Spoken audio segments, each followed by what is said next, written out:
My name is Robert Solace. Contrary to what it says on the card, I was not a lieutenant colonel in the Air Force. I was in the Air Force active duty after I graduated from the Air Force Academy in 1964 until 1971 and separated as a captain. In March of 1967, I was stationed at Malmstrom Air Force Base, Montana, as a missile launch officer, Minuteman missiles. On an early morning of March 16th, 1967, I got a call from my security guard, primary security guard upstairs. We had about 6, as I recall, flight security airmen upstairs.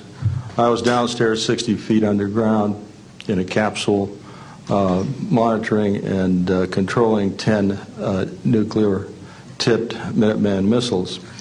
I got a call that morning that they were seeing strange lights flying in the sky. I disregarded that call.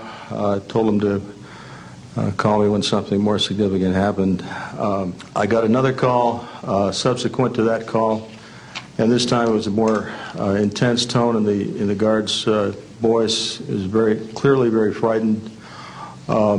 He said there was a bright, glowing red object hovering outside the front gate. It was oval-shaped. He had all the other guards out there with their weapons drawn. Right after that call, I woke up my commander, who was on a rest period, Fred Mywald, a retired colonel now, and told him about the phone calls. As I was telling him about the phone calls, my weapons started going down, one after the other. They went into a no-go condition, what we call a no-go condition. They were unlaunchable. We lost somewhere between 6 and 8 weapons that morning within minutes of having received that second phone call of a UFO hovering outside the front gate. Again that morning, after reporting it to the command post, we were informed that a very similar incident happened at Echo Flight. I was at Oscar Flight. They lost all 10 of their weapons under similar circumstances, very similar circumstances, where UFOs were sighted over the launch facilities. They had maintenance crews and security crews out there that had spent the night, and they were reporting UFOs over those sites. And the commander of that flight was Eric Carlson. He also separated as a captain, and the deputy commander was Walt Fiegel. He retired as a lieutenant colonel. We have those witnesses that I just mentioned, the names I just mentioned, have spoken of this event before, and they will back up this story.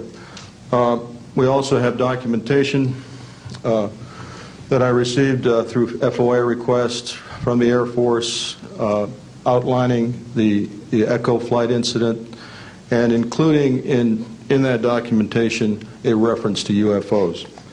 We have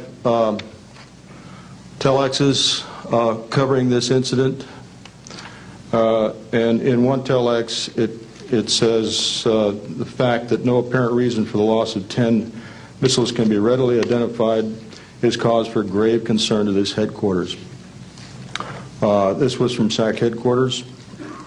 So we've got those telexes. I've got about 12 witnesses that'll verify parts of this story, including of a man who investigated the incident afterwards for the Air Force, and you'll hear a little bit more about that from the next witness.